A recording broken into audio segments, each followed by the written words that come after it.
சொக்கனுக்கு பக்கத்திலே சோடி என்று வந்தவளே நூல் புடவையில் ஒளிஞ்சுக்கிட்டு நினைச்ச தாளம் போடணுமே.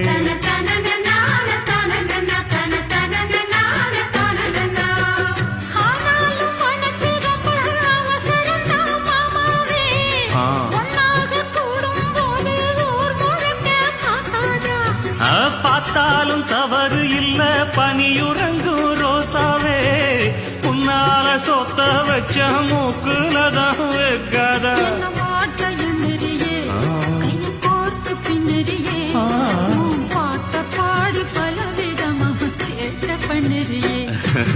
செங்குருவி செங்குருவி காலமட செங்குருவி சேல கட்டி மாமனுக்கு மாலையிட்ட செங்குருவி.